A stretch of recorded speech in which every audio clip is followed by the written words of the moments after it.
On behalf of the Johnstown Area Heritage Association and the Cambria County Library, I'd like to welcome you tonight. We're incredibly excited to have such a huge turnout. There are 250 of us registered and most of us are in attendance already, so we're in for a real treat. I'd like to start with introducing myself. I'm Deb Wintersheet. I'm JAHA's Development Director and Head of Membership. Everyone who registered should have received an email from me a couple of hours ago with details on how you have a chance to win an autographed copy of Russell Shorto's Smalltime, A Story of My Family and the Mob. If you have any questions, feel free to email me later. If you don't see an email, check your spam or junk mail, please. And if you have any questions for Russell as you're listening tonight, you can type your question on the control panel, and our online moderator, Larissa Duncan from the Cambria County Library, will share as many as possible with him towards the end of our program tonight. And now let me introduce you to JAHA's president and our host for this evening, Richard Burkert. Thank you, Deb. I really appreciate how you managed to include a small game of chance in this evening's discussion, so which is totally appropriate. We did the best we could. We're just delighted to have with us, of course, Russell Shorto, an author and historian with deep Johnstown roots, graduate of Westmont Hilltop High School. He's, at least till now, probably best known for the book, The Island at the Center of the World, that traces New York City's Dutch origins. Just recently, his new book, Smalltime, A Story of My Family and the Mob, has come out earlier this month. In Johnstown, there of course have been, rumors about organized crime for a long time, and with the publication of this book, despite COVID, the town seems to be buzzing with this amazing and fascinating story. And Russell, I was really surprised at the number of people I knew or I know who were your informants in this book. It's really delightful and very personal in a lot of different ways. Your grandfather and namesake, Russell Shorto, ran numbers, managed pinball and sports betting operations with his mafia partner and brother-in-law, Little Joe Regino, from the end of World War II into the 1960s. This operation peaked fairly quickly. Could you describe this gambling network that they maintained for so many years in Johnstown? How much has permeated everyone's lives? Okay, well, you're jumping right into the middle of it, Richard. Before I do that, let me say thank you to you and to JAHA and the Cambria County Library for hosting this and for helping me with the research. As you know, I spent a lot of time at your facilities and also at the library downtown. And I just want to say, anybody who's interested, I became a big believer in family history while working on this book. And these are two really good resources. You can do a lot of interesting digging into your family and into the town. Just one quick example, the local history section of the library downtown has city directories, and a lot of people don't even know what a city directory was, but every town used to publish them, and it was like a phone book, but it listed things by address rather than by last name. So you could look up the address of the house you live in now, or if you knew where your parents or grandparents or whoever it was lived at a time in the past, you could look it up for 1957 or 1962 or whatever year, and you'll see there who was living there, who all was living in the house, who the neighbors were, and you begin to be able to kind of recreate that neighborhood from your past or your family's past.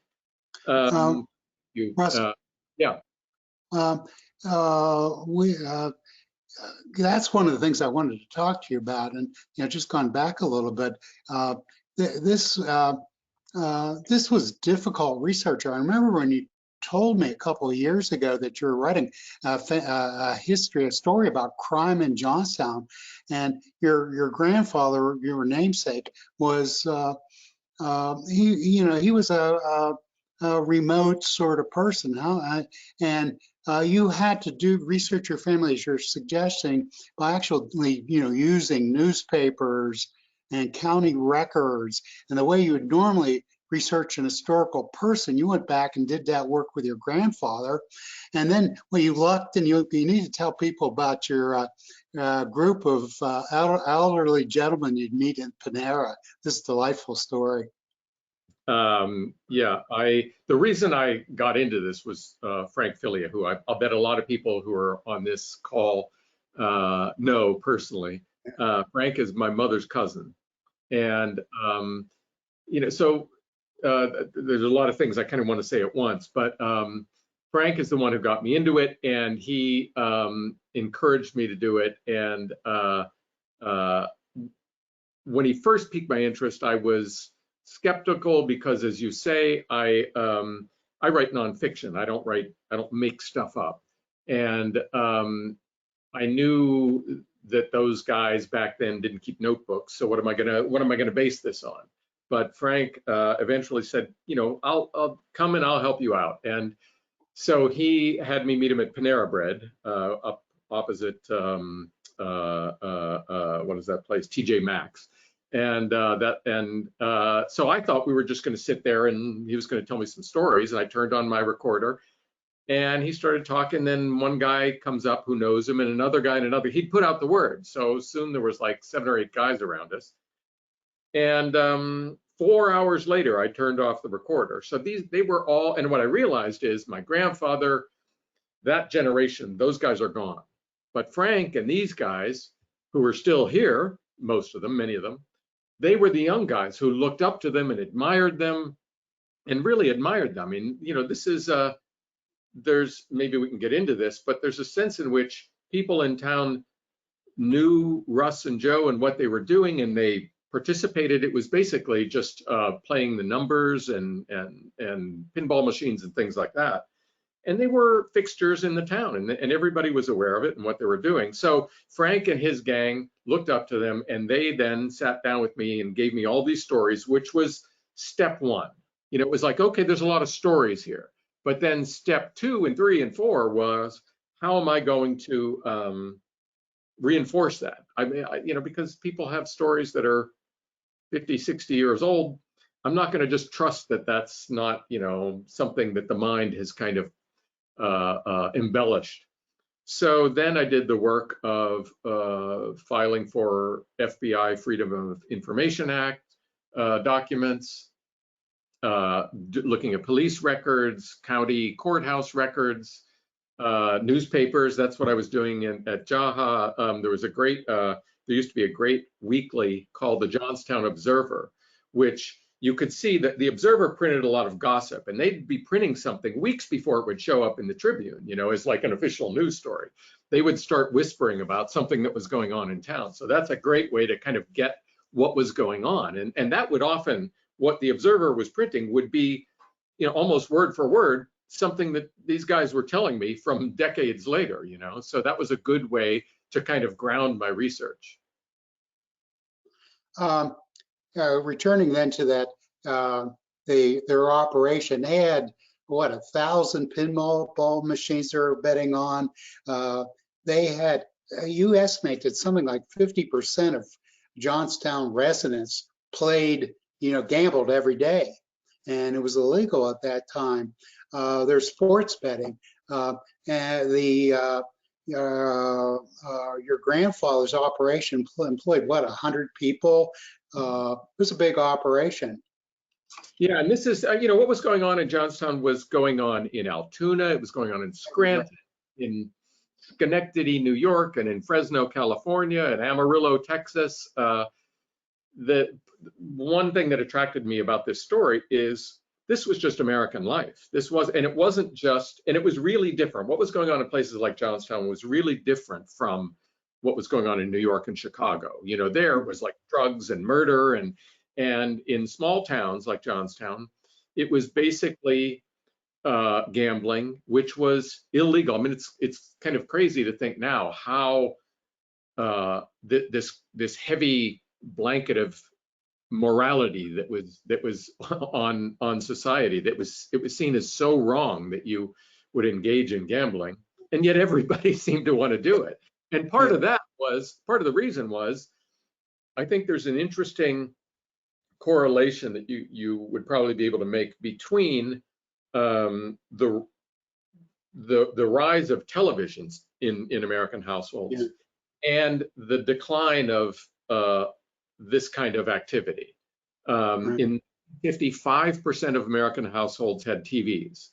By 1960, 90% did. And that was their heyday. You know, they were making, and so what people did before they had TVs, you know, you went out, you hung out, you went to a cafe, to a bar, to pool halls. I mean, the guys told me there were something like 6 pool halls in that like 2-block stretch of Main Street downtown. And you hung out and you gambled a little bit, and it was a way to pass the time. That's what people were doing. So this, you know, it was a pretty big operation. And as I said before, it was really in the open. There were, you know, somebody said about 100 people employed. That means most of those people were, you know, after work, you would run numbers for a couple of hours or something like that. It wasn't necessarily a full-time job for everybody, but there were, you know, there were myriad activities, myriad ways to take part in games of chance. It was a more sociable age too.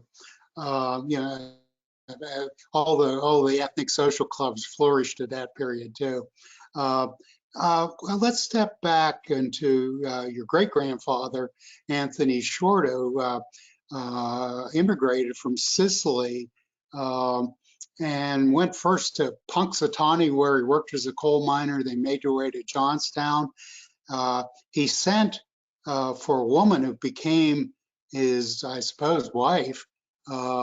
And he's actually killed. He returns to Sicily and is murdered.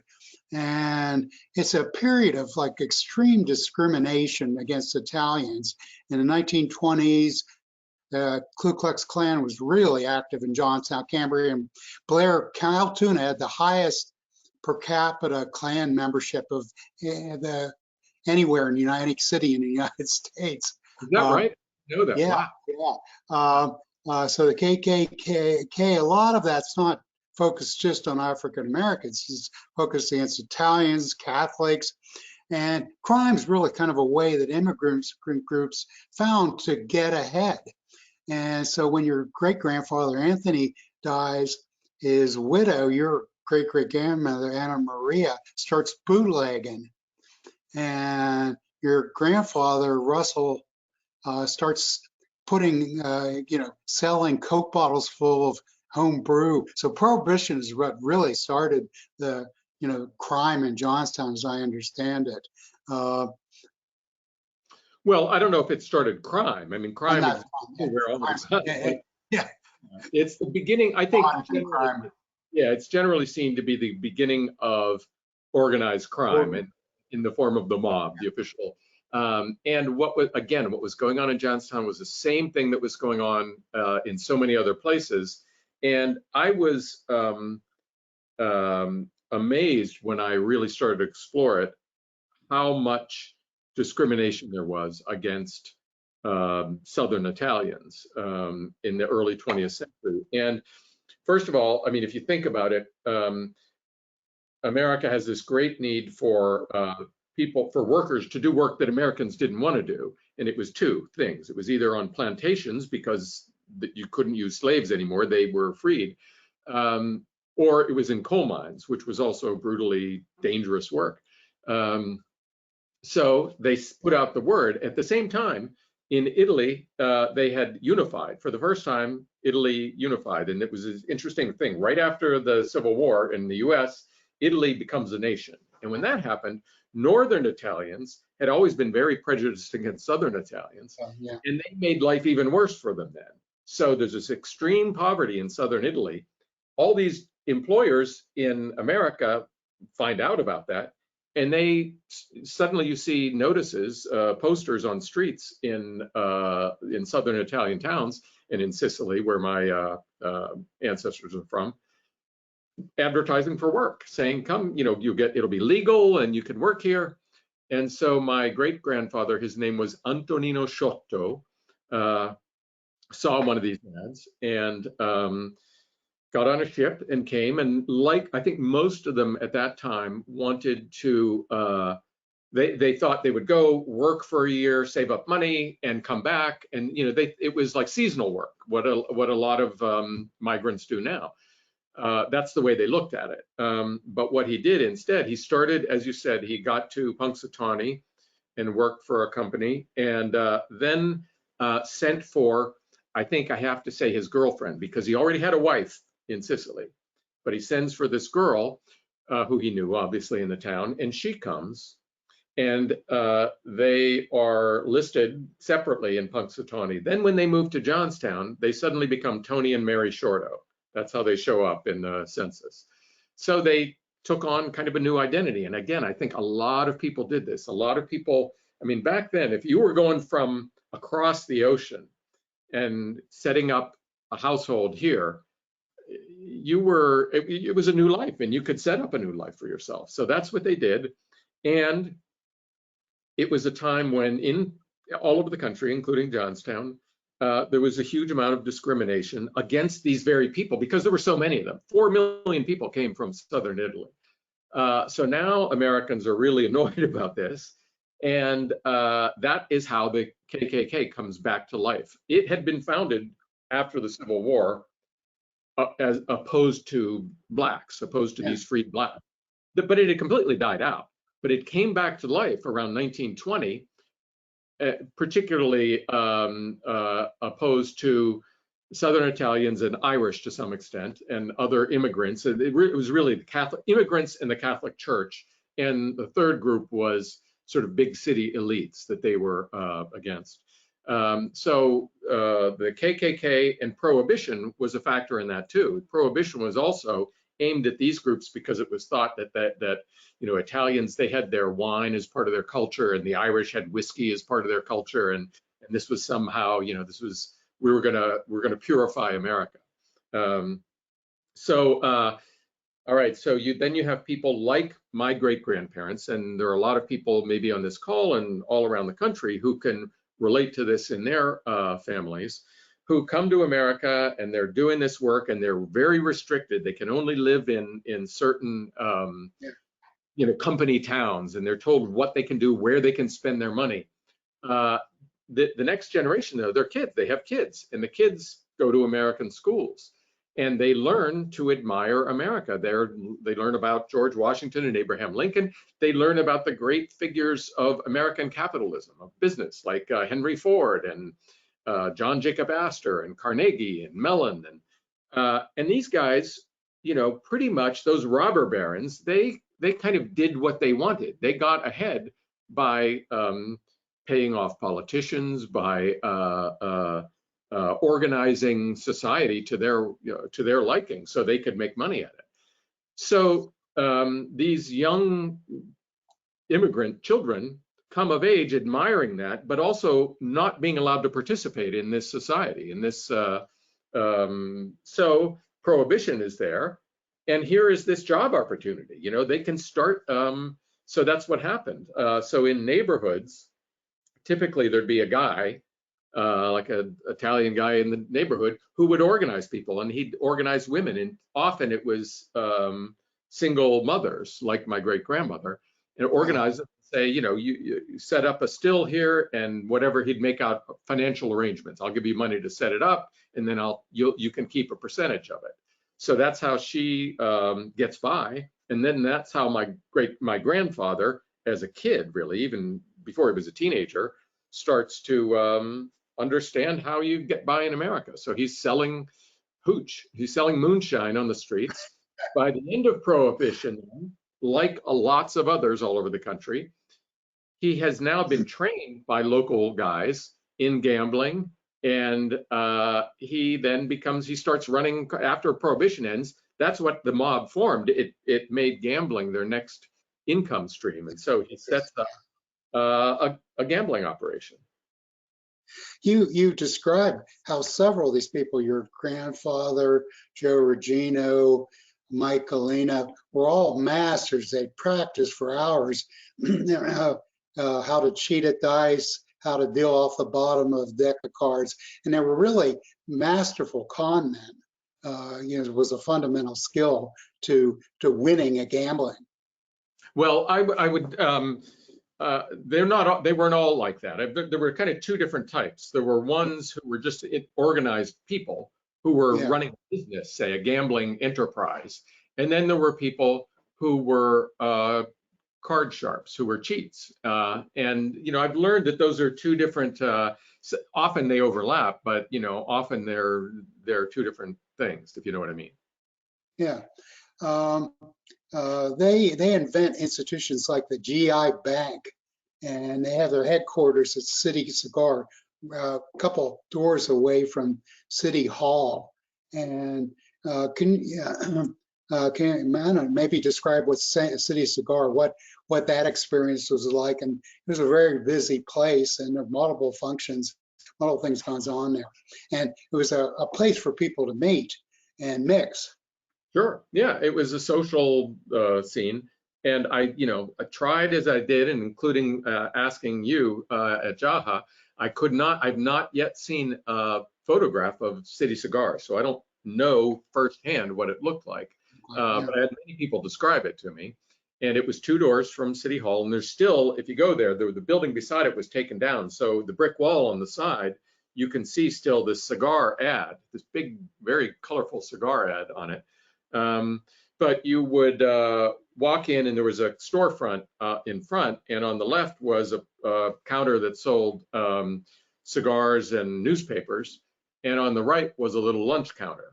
And then there was a door in back, and you went in that door, and there was a very long room that had 10 pool tables and a billiards table and a counter, and the counter had a ticker tape machine that was spitting out sports scores. And it was a hangout. It was mostly a hangout for a little bit more of a well-to-do client, people from City Hall, for example, would hang out there. And then there were other pool halls that, elsewhere in town that were, ones by the Millgate were more kind of working class. You hook up with the guy, Mike Galena, who I've met at the YMCA off late, and he's a fascinating character in your book. He's Russell Shorto's right-hand man, and he comes out as looking like a Robin Hood figure. He's a teenager, and he catches everyone's attention because every day, I guess, there was a big train of coal that went into the Franklin Works of Bethlehem Steel, and Galena pours gasoline on the ties and lights the railroad, the Continental Black Railroad, on fire, and it stops, and almost on cue, everyone from Woodville runs out with their baskets and buckets to steal coal, because it was still the Depression. They were hungry, they were cold. Yeah, talk a little bit about Mike. I mean, he's fearless. And he worked for a long time. Yeah, well, okay, the backstory is I had a very hard time trying to get a handle on Russ, my grandfather, because he was a very quiet, very private guy. And everybody I talked to said, Russ, what was he like? Very quiet. Okay, well, how do I bring him to life? And then finally Frank said, you know what, I'm going to introduce you to a guy. And he said, nobody knew Russ like Mike. So Frank called Mike, and I guess he had called him before and, told him what I was doing. And so Mike said, okay, come on over. And Mike, he died a few years ago. He was a terrific guy, really fun, and I considered him a friend. And it turned out, was my grandfather's protege. They came up together. They were trained by the same guys in the neighborhood. He grew up admiring my grandfather and worked with him. He described this amazing situation during the war, during World War II, where to get the line, the betting line on baseball games, they got the line from Pittsburgh. They had the best minds, I guess. I figure it was if you're offering bets, you have to know where to set the line. Otherwise, the house is going to lose money, and the house can't lose money. So there was I think there was some sort of strife between Johnstown and Pittsburgh. Somehow communications were broken. They weren't getting the line.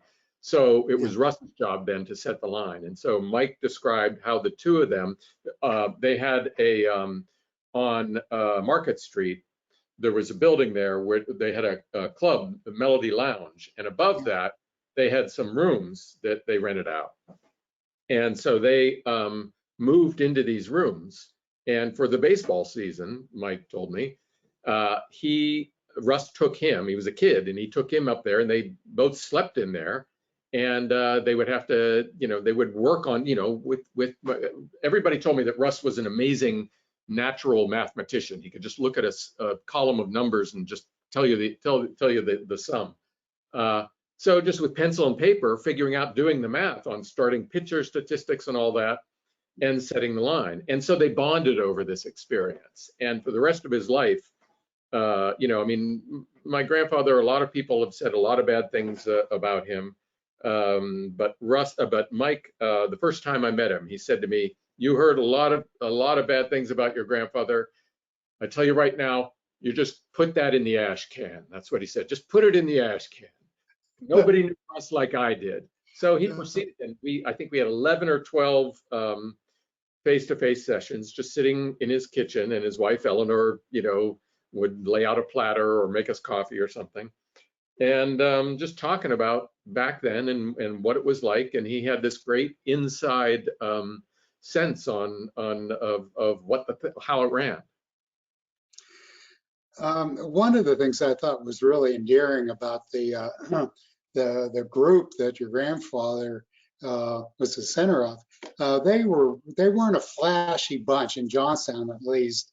There was a no Cadillacs rule. You couldn't show your wealth. Now you could go to Atlantic City or Florida and live as lavishly as you want, but that wouldn't work in Johnstown.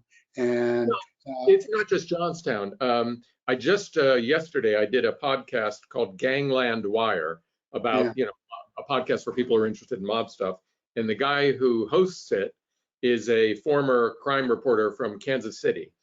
And he told me it was exactly the same thing in Kansas City. You didn't wear flashy suits, you didn't drive Cadillacs, but when you went out of town, when you went on vacation, then you could live it up. The other amusing part is that stuff would just show up at the door. Televisions, boxes of chewing gum, dresses for your grandmother. And you might explain how that all happened. So I said before that there were sort of two sides to this which overlap but didn't necessarily. One is, running this kind of operation was like running a business, so you were just running, you have an accountant, and you had to, you were running your numbers game and all these things. But then there was, my grandfather also was a card sharp, and he loved to win at cards, and he would get involved in these very big time games. And my dad said that he remembered being a kid, and a couple hours before the game, my grandfather would be sitting at the dining room table practicing, like dealing the second card and dealing off the bottom of the deck, like an athlete. He's practicing before a big game. And then he would, win. And these people said that sometimes the pots were like $10,000 or something, which in the 1950s was a lot of money. Some of these people he was playing against were people in town who owned a, department store or clothing store or whatever. And so sometimes he would take the winnings in supplies, in whatever they had. And he described, and my dad said, his dad would tell his mom, okay, go down to the, women's clothing store and just get whatever you want. and she'd walk around in the aisles, and the manager would be putting these dresses over his arm, and and that's how he would get, or else, as you say, they, boxes of stuff would just show up on the porch. So that was, his winnings.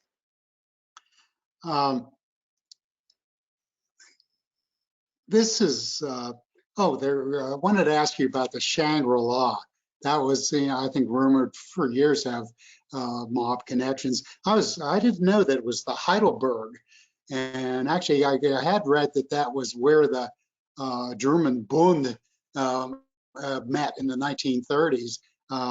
But the mob acquires this, and it later becomes Russell Shorto's headquarters after it's closed City Cigar. No, that's right. That's a neat story. Yeah, that's not quite right. He was never, I think, an owner in Shangri-La. Right. After he left the mob, he started a place in Richland called the Jockey Club. Yeah, that's right. That was his headquarters. But Shangri-La was where they, they would have big parties and big weddings, and people would go there regularly for fancy dinners, and it was that kind of place. The 1950s are interesting for Johnstown because really it was the early 1950s when the average steel worker rose out of poverty for the first time. It could become middle class. Yeah. And I think a lot of people look back at those times, and I think this probably even includes the gambling. These were the good times for Johnstown. Johnstown was at its peak. Everybody was working. There was money. And again, that high level of sociability. So your book's got a lot of interaction. The town's buzzing. It's really an active place to be. And you probably know more about this than I do, but that's something that I really tried hard to research and to recreate, because everybody who was around at that time, in the early 50s especially, that they have such memories of that, and they describe, because now what's the population of Johnstown? It's under 20,000, right? Yeah, right. It's 19 some. And then it was like 60,000. So it was more than 3 times. And everybody described Main Street on a Saturday night, just alive with people, even after midnight, people crawling. And right across the street from City Hall, that corner there where that little park is, was called Wolves Corner. So that's where guys like hang out. And, of course, in the days before cell phones and all that, you're like, how are you going to meet up with someone? Well, you knew they was going to just be hanging out at Wolves Corner. And so somebody would come and pick them up and take them wherever. And so, and as you say, I think the real lifeblood of the town was the fact that a blue collar worker, somebody working in the steel mill, could make enough to have a wife and kids and buy a house and buy a car and, start buying televisions and nice furniture. And now that just seems almost far-fetched, which is astounding. But that was, in a way, I think a lot of people still have in their minds, that was the American dream. We had it. Where did it go? We had it. Where did it go? Exactly. There is a real visceral excitement about just how lively Johnstown was in that period. And you captured it. The organized crime in Johnstown had a lot of political influence as well, too. You trace how John Torquato, an Italian, became chairman of the Cambria County Democratic Party. And, one of the reasons that crime could function right out in the open is because whatever party was in control of the county, the mob would remit 5% of their take, whoever controlled the town. And funds went to the mayor, police, district attorney, judges. Occasionally, around election time, they'd have to make make some arrests. So they'd call in advance, they'd find someone to take the fall. So this was an elaborate system until it broke down. It was an elaborate system, and once again, I have to say, it was the same all across the country. And this, one of the striking things to me when I started researching organized crime in America, the classic textbook is called Organized Crime. It's written by a guy named Howard Abedinsky. And he points out how when these figures like my grandfather, that era, when they were coming of age, they admired those leaders of capitalism and they were copying them. And that's what they did. They bribed politicians. So that's what these guys did. In Johnstown, they were doing what they did in Washington, which was paying off the politician. And then everybody,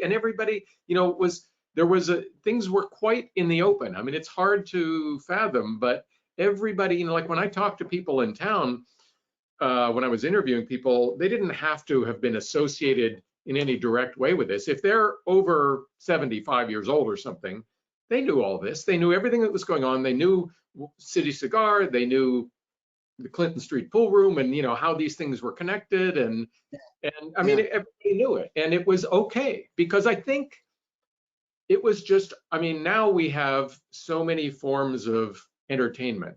We don't even know what to do with all of it. We can't even, Netflix and all that, you didn't have it then. And these guys, they were part of the community. They provided entertainment and everybody accepted that. And there was a little, it was, it sounds kind of dark and fishy if you say, oh, they paid off the authorities.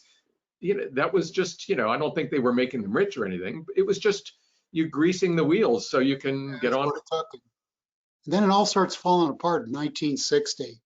And, February of 1960, Pippi DeValco gets murdered. And there's a lot of fallout. And that's when they lost control of the politicians. George Water, the new reform mayor. There's a new county district attorney who refused bribes and started police raids. Why don't you talk about Pippi DeValco and you kind of tentatively had provided the at least a theory on who murdered him and some closure on that story. Okay, well, first of all, when I was sitting down with when I first sat down with Frank and the guys at Panera Bread, one by one, people would say to me, you know about Pippi, right? You've heard the story of Pippi? And so I heard it many times. And at first I thought, well, it's interesting just because if you're writing about this kind of stuff, here's a murder that happened. And by the way, it's an unsolved murder. It's never even went to trial or anything. But as I got further into it, I realized that, as you say, it had this central role in things. And the reason it did is what I was just saying, that like Altoona and here in Cumberland and all over the country, all this stuff was in the open. It was kind of light in these small towns. People weren't there weren't murders going on. People weren't with machine guns gunning guys down in the street or anything.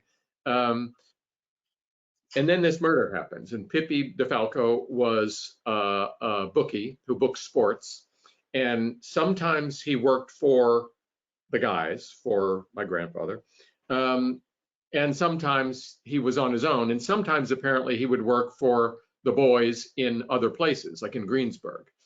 Mm-hmm. And apparently that when you did that, it caused problems, so nobody liked that.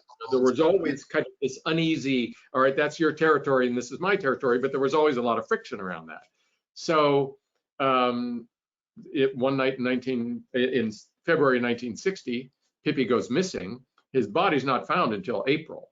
So the Johnstown Observer is the first place you see. A couple of days later, this bookie, Pippi DeValco, hasn't appeared. His car is still parked. He parked his car on Vine Street, right on the other side of the Holiday Inn, and it was still there, And so everybody's like, "Well, where's Pippi? What's going on here?" And a few days later, there's more, and now people are starting to get alarmed, and then they start to openly say, "Wait, Pippi was connected to the guys and to what was going on, So is that an explanation for what happened to Pippi? The whole backstory and the reason why I think this kind of brought about the change in town is that this coincided with JFK coming into the White House. He brought his brother, Bobby Kennedy, in as Attorney General. He came in with this mandate, throughout the 1950s. In the beginning of the 50s, you had J. Edgar Hoover running the FBI saying there's no such thing as organized crime. There's no such thing as a mob that's all over the country that's connected and all that. Then in 1957, there's this meeting of mob bosses that is busted by the feds, and they have to admit, okay, there is this organized crime thing. So from that time until Kennedy comes into power, the government, the federal government, is spending more and more focus on this problem. So now Kennedy comes in, and Bobby Kennedy, you have a remarkable situation where the Attorney General in Washington is communicating with the mayor of Johnstown, saying, hey, what is this of a bookie? And these guys, so suddenly you have FBI guys in town, kind of swarming all over the place. And then all the guys, my grandfather and all the rest of them, are suddenly scared because now, the reason they had been allowed to operate was precisely because what they were doing was very gentle. If they had started murdering people 10 years before, I think a small town couldn't sustain that. You wouldn't put up with it. The police and then the state police, everybody would be involved. So now that there was this murder that happened at the same time that there was this crackdown at the federal level, that's what spelled the beginning of the end. Just to conclude this portion of our discussion, this book is intensely personal. A lot of material about, particularly your father, Tony, who when it's confusing, but then when you really ferret out the details, Russell had his father prevented him from entering, organized crime, and your father's really attracted by that. He's even a member as a teenager. He joins the Cat Gang, which I know is a great name for a gang. But it's amazing that when it was all said and done, Russell had barred him from his profession. Yeah. And again, I think it was all of this. You went on the line with this book, really providing a lot of family information and sharing it, and it really enriches the book. But again, talk a little bit about your dad. Well, my dad, when I first got into this and decided, all right, I think I'm going to do this. My dad, who was my grandfather's oldest son, is probably the person who was most affected by all of that. And I asked him if he would be willing to do this with me, to explore this with me. And he said yes. My dad has always been a very open person. He'd like to say, you're only as sick as your secrets. And so it became this wonderful, really wonderful father-son adventure where, I'd come into town and hang out at my parents' house, and we'd start with both my parents. We'd start talking about the old days and certain names and events, and a name would come up, and I'd say I'd never heard of that person. My dad'd say, "Oh, you haven't?" And he'd call the guy up, and he'd say, "Are you around? We're coming over." So we'd go over, and just simple stuff like that. And we'd an hour or two there, and there's another whole story, another window onto things. So it was. My dad died near the end of my work on the book. And so it was, I feel very fortunate that this became a real bonding experience, that we were able to spend this much time together doing something so meaningful, to both of us. It's a really insightful book, and it's a model for family history on a really deep level. So congratulations. I wanted to take a little bit of time to do a reading portion here. Right. And if you would, share with us the beginning of your small time. Yeah, I'll just read the first couple of pages. Chapter 1 is called The Setup. It started one evening when I was home for the holidays. Picture a too warm living room so crammed with relatives that people's limbs are overlapping. A day or two after Christmas, a cloudy gray night sky, snow starting to fall. I'm a writer of narrative history, by the way, someone who makes a living telling nonfiction stories about the past. So in terms of subject matter, you might think this one would have been obvious to me long ago. It was not. Anyway, the TV is blaring from one corner of my parents' living room. The tree is stuffed into another. A tray of cookies is going around. And somebody mentions that Frankie is in town. Who's Frankie? Your mother's cousin, Frankie Filia. I'd met him once or twice. I knew he was a jazz singer who had left town a lifetime ago for Las Vegas, that he had a long career there, playing gigs and tending bar and casinos. After 5 decades of fingering the thick strings of the stand-up bass, crooning for an endless succession of smoky rooms, he'd decided to retire and come home. An hour later, a couple of carloads of us figure we'll head down to the lounge where Frankie now plays once a week in a local geriatric combo. Stepping from the snowy night into a dark room, confronted by the dank smell of all old bars, and there's Frank, luridly lit on the makeshift stage, a little guy in his late 70s, roundish body flanked by the shapely neck of the bass. He puts a hand over his eyes to peer at the doorway, smiles as he sees us, distant relations, here to partake of what he's offering. We pile in, order drinks, stand there with our big coats on, ranged around like Easter Island statues. Frank's got a nice, foggy, breezy voice, the kind that invites you to take a ride with him. Volare, fly me to the moon. At a break in the set, there are kisses, greetings. We're standing in a circle, and at some point, Frank looks across at me and wags a finger. Russell, I've been wanting to talk to you. You're a writer. What are we going to do about the story? What story? In the middle of asking, the answer is right there, fully formed in my mind. I feel a need to declare here that I had a normal small-town America childhood, meaning that it was weird or quaint in all the standard ways. Going on Sunday drives as a family, playing strip poker with hushed friends in somebody's parents' basement, whatever. There was an element of Italian-American self-awareness, but it was mostly limited to food and emotiveness.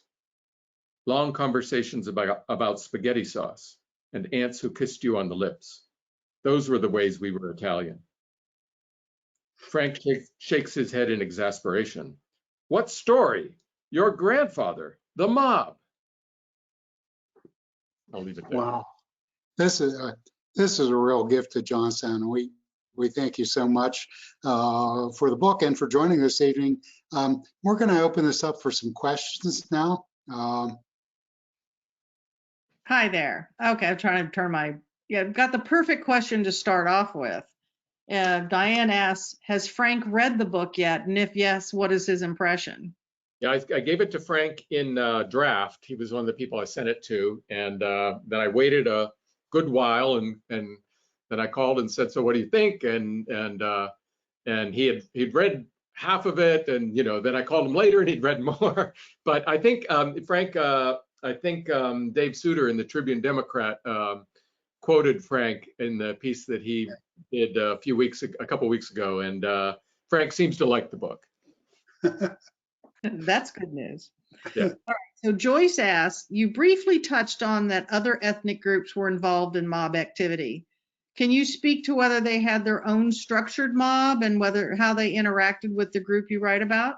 If you're talking about in Johnstown, I heard people say, this is just, I haven't documented it, but by the way, when people are telling me stories, they would say something like, oh, well, there was like kind of a Polish mob or something in town.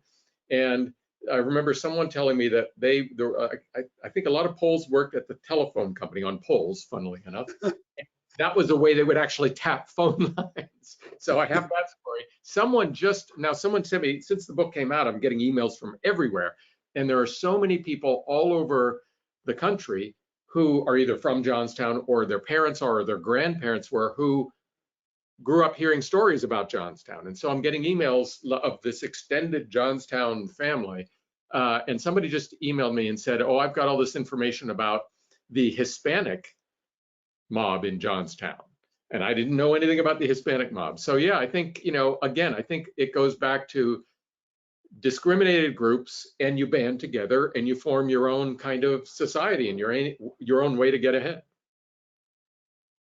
Well, very good. Yeah, well, that Richard talks about that all the time with Cambria City.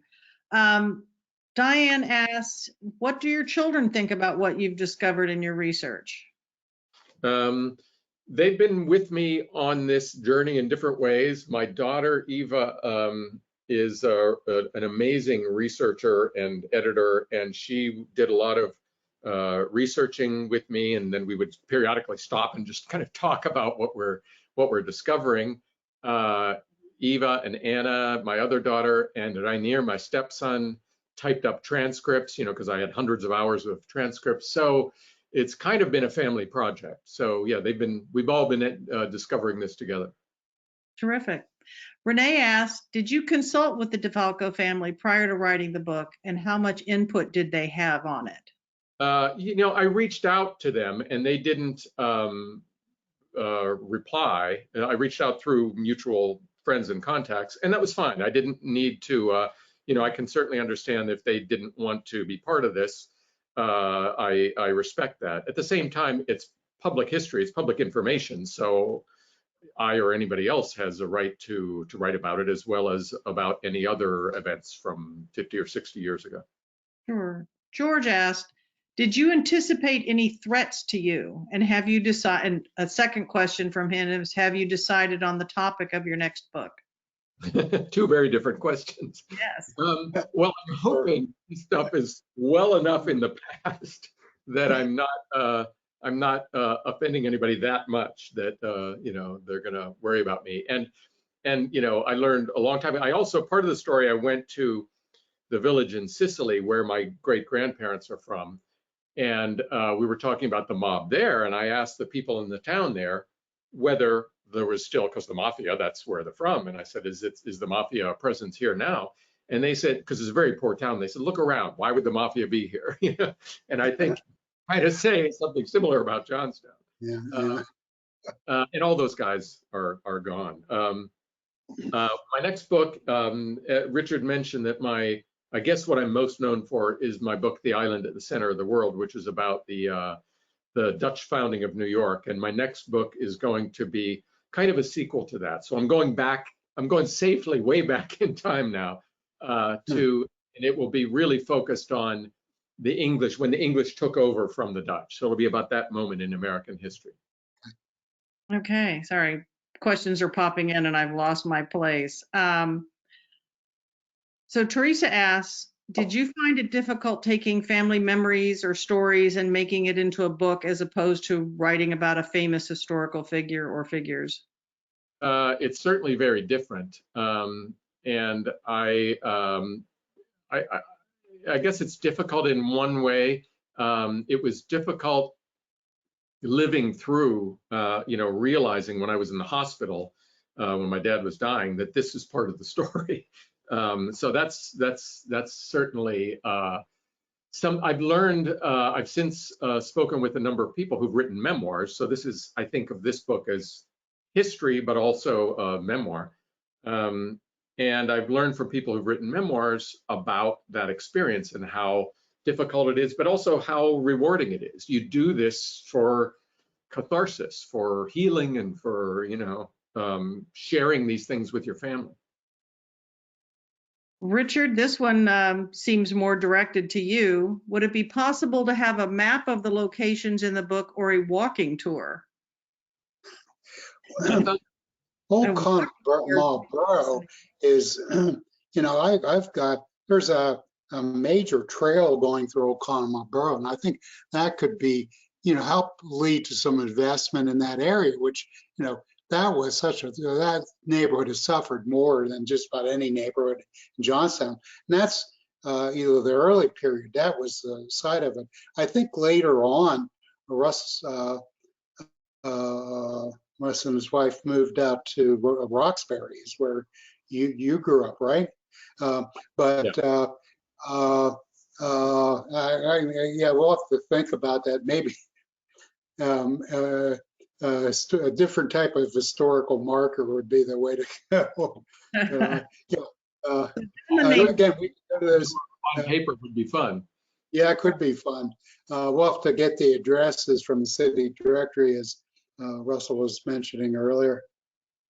So a gentleman named Bob says he worked at the Shangri-La as a car hop for about a year. Can you talk more about Bonnie the maitre d' and Sam Fashion? I don't know about Bonnie, but Sam Fashion is definitely a guy who was part of the story. Yeah. He came from Altoona. The story that I have is that he was brought in to keep an eye on Russ and Joe, because there was always periods when the different factions kind of distrusted each other. But he ended up settling in town and stayed for a long time, and then he was also apparently a really good cook, and he became the chef there. Great. So Jacob asks, so you mentioned somebody asked a question and it jumped around on me, sorry. You mentioned organized crime burning the railroad ties to the Franklin Works. Russell, do you know if organized crime aided organized labor when they tried to organize against Bethlehem Steel? Do either of you know the answer to that? Richard, do you want to take that? Well, everybody was pretty much Bethlehem. Was a powerful force in the community. So the newspaper, the clergy, just about any third party supported the company against the United Steelworkers. I think that's a really interesting question, though, and I would suspect your organized crime tended to have their sympathy with the working man, so I would suspect so, but I'm not sure how they could express it.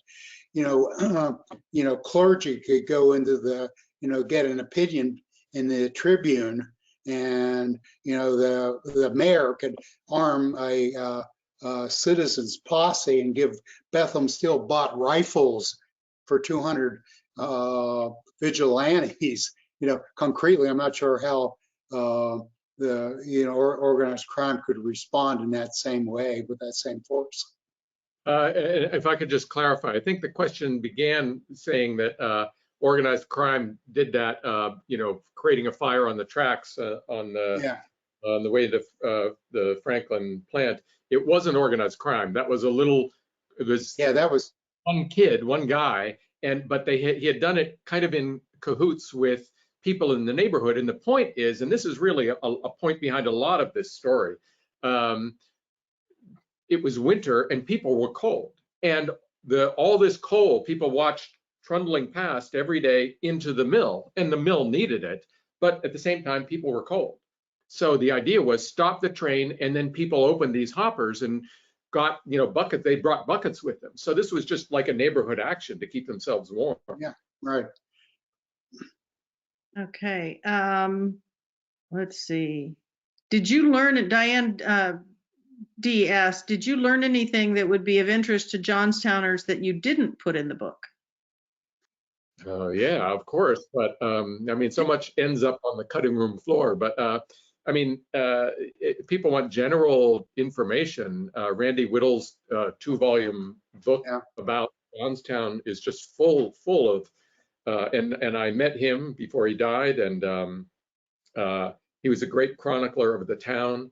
And if you want more just raw history, there's a lot of it that he got from a lot of sources, including, of course, from the paper. He would just did the real legwork, which is real legwork because the Tribune Democrat, unfortunately, is not indexed. A lot of places, you can just type in a word and up pops a story from 1932 or whatever. The Tribune hasn't done that. So you have to actually go through, looking for whatever it is you're looking for. Dave C. asked, can you talk about other families that participated in these activities aside from the Shortos and the families specifically mentioned in the book? Yeah, well, I talk about people in the book who were willing to talk to me, and a lot of them were, but I think I'll leave it in the book. I don't want to, you know, I wasn't given license to talk about them on open forums otherwise. So you feel free to read the book. Diane O. asked, did your grandfather ever run across Judge O'Kicki? Yeah, Judge O'Kicki is I mean, his story is one that an example of something that I didn't bring up in the book, but you know, there are a lot of but yeah, that was that connection is part of the larger story. Diane O. asks, and she said the librarians also want to know, and Richard, you may be able to answer this. Do you know where we family researchers go to view the Johnstown Observer? JAHA has print copies of, I think, the entire run of the Observer. They were George Minnow owned that paper last, and they were found in what's now in the second floor offices of what's now Somerset Trust, and were given to JAHA. They've never been microfilmed, and you know that all happened decades ago when they microfilmed newspapers. So yeah, you have to go to JAHA to use them, which Russell did. And I'll just add that it's unfortunate in a way that they haven't been microfilmed. On the other hand, in those bound volumes that you have, you're just reading the paper. That's such a pleasure. And like reading an old-fashioned print newspaper, you see things that you weren't looking for, it's in the article beside the thing you thought you were looking for, and then you start, you know, following that. So it's it's a nice way to kind of lose yourself in the past. Paul asked. Let me just one other thing, that when you're doing that, looking at the Observer from the early 50s, I mean, just the ads. I mean, you can lose yourself in the ads because there's so much for sale locally, and there was so much local business, and you know, it just makes you I don't know, kind of angry almost for, you know, why are we in this situation? Why are towns like Johnstown the way they are now? Why can't we, you know, get that kind of life and economic life that we had back then? Shannon asked, did you actually know who murdered Pippi? It's unsolved officially. I spent part of the book exploring it on my own, and you'll have to read the book to answer my conclusions and the extent to which I concluded. Yeah. Christine asked, what role did the Polish immigrant community play in the gambling that you described? As I said before, you know, there were different ethnic groups, which I think over the course of starting in the 20s and 30s, those groups really kept to themselves. And then as you get into the 50s, you see this opening up, and everybody is interacting with each other, except they're kind of staying in their same kind of economic class. So the Poles were in there with the Italians and the others. Well, Paul, I was curious to note someone I actually knew some time ago, George Zapolich, you know, worked with Russell Shorto, and Michael Strank's cousin, Strank, also was in the kind of the inner circle with Russell. Yeah. So it wasn't entirely, you know, one ethnic group, you know, that, you know, even in the inner circle. Correct. Right. So Paul asks, how did you get Coppola to review your book? I would like to say, oh, he's an old friend, but that's not true. Simply, my editor, you know, my editor said, wouldn't it be great if we could get a quote from Francis Ford Coppola on the book? And I said, yes. And so he looked, somehow she found an email address for his assistant and wrote and asking, and she got a reply saying, okay, send a copy and he'll take a look. And lo and behold, you know, what I liked about the quote is it was actually longer even than what we printed on the back of the book. But to me, it really reads like a director, like the way a director looks at a story, because he picked out certain things like tip seals and the pinball machine, the name Melody Lounge. There were things that, I don't know, seemed cinematic to him, I guess. So yeah, I was very pleased, obviously. Well, as a follow-up to that, John asks, any thoughts about writing a screenplay for a movie or miniseries? And Larissa added, she sort of hopes that Coppola comes to Johnstown to make the movie. I do too. Well, I've been waiting for the Johnstown flood. David McCullough's book was optioned by,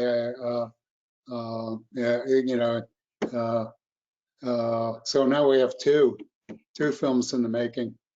Is somebody making Johnstown Flood? Don't know.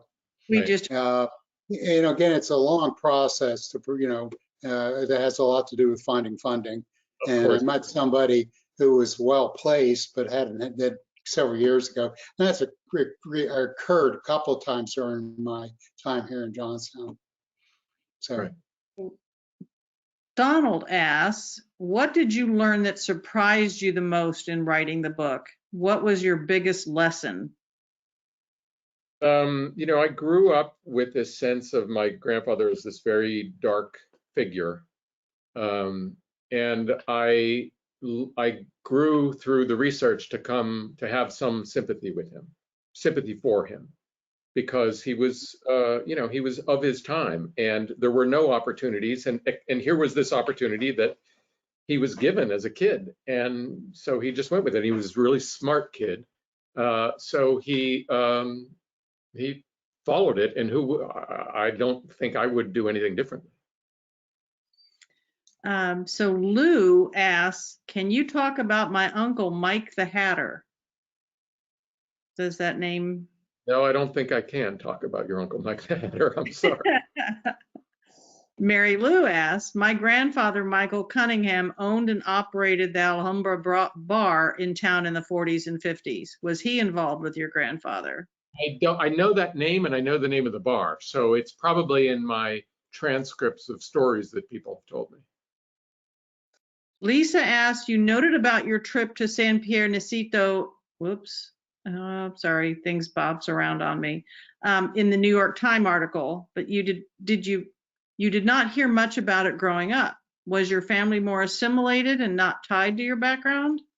Yeah, my family didn't know. I mean, nobody in my immediate family knew anything about, I mean, they knew that my dad's family was from Sicily, but they didn't know any details at all. And when I started exploring this, my dad's cousin's wife said she thought she remembered the name of the town, and she kind of had it, she almost had it. And so I looked it up, and it turned out that that was where, the name Shorto, which was the original name, there were a lot of people in that town with that name. And in fact, when we went there, we did the, in Italian towns in the evening, you do this passeggiata where everybody does kind of a relaxed walk around the block or around the town after dinner. And so we did the passeggiata, and I was introduced to several people with the same name, so that we were figuring, yeah, we're probably cousins or something. Yeah. The Croatian club is still active. Were they part of the pinball circle? I don't know the details on exactly what, who, but I'll tell you, the pinball machines were everywhere. I was amazed to find that pinball at one point, more money was spent on pinball than on the movies. And, so all kinds of bars, clubs, hotel lobbies, cafes, everybody had pinball machines.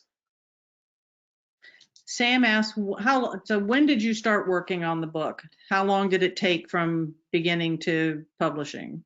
Or finish the book anyway, because publishing takes 13 maybe, when Frank first said, hey, why don't you look into this? Maybe 2012, maybe that long ago. And then, I'm busy, and a couple of years later, I start to think about it more. But then it was, what is that? At least 5 or 6 years of research and writing. Wow. Poppy asks, were there many Greeks involved? I heard a lot of stories about Greeks, yes. And then Marianne asks, how can we find out if our relatives were involved? Ask your relatives. That's what I did. Ask people, ask the old, I mean, let me just say something about family history. I said before, I'm a big believer in family history, and it is such a meaningful way to understand who you are and to pass things down to your kids. And it was because these people in my family and others were open and wanted to share these stories and realized that this is history. And if they don't share these stories, it's going to die. So find the oldest people and the ones who know the stories in your family and sit down with them and do it. Try to be a little bit systematic about it. Say, no, I really want to do this for a project, whatever the project is. Tape record it and start getting those stories down. And this, I don't mean to plug my course, but I have an online course called tellyourfamilystory.com, and I give tips on how to interview people, how to interview family members, because the mind isn't like a computer, so you have to kind of trick the mind into getting back to 50 or 60 years ago to remember, like, what did your house smell like? What kind of car did your dad drive? Things like that. And then once you get into that kind of groove, then you start bringing the past back to life. Just a couple more questions. Michael asks, was there a connection between Johnstown crime and Uniontown crime in Fayette County? There was connections between, and I'm almost a little, when you say crime, I'm almost a little, I feel kind of defensive because it was what they were doing would be legal today. There's lotteries and but yeah, there were connections all over the place with Johnstown and Altoona, Johnstown and McKeesport and Braddock and Pittsburgh and New Kensington, the whole region. All right, I think our last question from Lori is, do you feel your life has been shaped more by place or by your ethnic background? I never strongly felt that I was, being Italian is so meaningful to me. As I said in that little excerpt, we always made spaghetti sauce on the weekends, and we always ate spaghetti. And I think I have a very open and warm family, so that's an Italian trait, I guess. But other than that, I don't think of myself. I think of myself as American, and I think of myself very much as from Johnstown, Pennsylvania. Well, wonderful. Well, I want to thank you both, and I'll leave it, Richard, to you to say goodnight. And thank you very much, Russell. Thanks. Well, on behalf of everyone that's joined us, Russell, thank you for the book and thank you for joining us this evening. I think it's this, you've opened up a really interesting story, a window on Johnstown that we all knew was there, but I think you were the only person who was able to unlock this. And yeah, we are grateful and we're excited about it. So again, thanks, and thanks for joining us, everyone. Thank you, Richard. Thanks, everybody.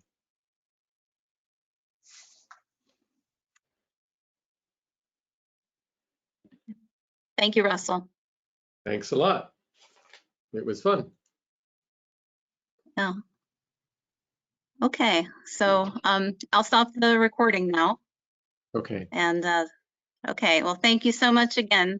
Yeah, thanks. And please come visit us at the library anytime.